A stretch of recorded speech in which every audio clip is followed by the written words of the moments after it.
آج ہم نواریہ کے علاقے میں آئے ہیں اور یہاں پر ام المومنین حضرت میمونہ رضی اللہ تعالی عنہا کا مزار ہے، تو اس کی زیارت کرنے کے لیے آئے ہیں۔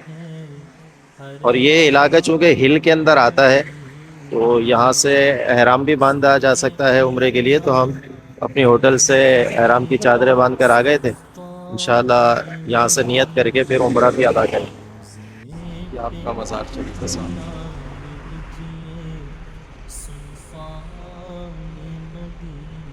یہ دیکھ ام المومنین حضرت میمونہ رضی اللہ تعالی عنہ۔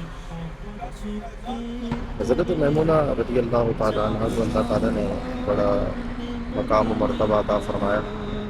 حضرت عائشہ صدیقہ رضی اللہ تعالی عنہ ارشاد فرماتی ہیں کہ ہم میں سب سے زیادہ خوف خدا رکھنے والی حضرت میمونہ رضی اللہ تعالی عنہ تھی۔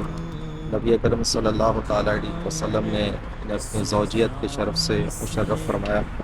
مومنوں کی ماں ہے، اللہ تعالیٰ ان کے صدقے ہم سب کی بخشش و مغفرت کرے۔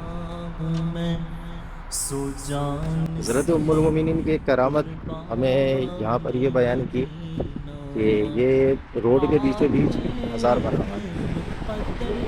تو بتایا جاتا ہے کہ یہ دیکھیں، یہ سامنے نا یہ روڈ بنتا ہوا آ رہا تھا اور اس روڈ کی زد میں پھر یہ مزار بھی آتا، لیکن جیسے ہی روڈ یہاں تک پہنچا تو جو مشینیں یہاں پر کھدائی وغیرہ کا کام کر رہی تھیں وہ ٹوٹ گئیں اور مزید آگے کام جاری نہ رہ سکا۔ نتیجہ یہ ہوا کہ اس روڈ کو یہیں پر ختم کرنا پڑا، روکنا پڑا کام کو، اور اب روڈ آگے سے بنایا گیا ہے۔ اور یہ دیکھیں، یہ حضرت میمونہ رضی اللہ تعالی عنہ کا مزار ہے۔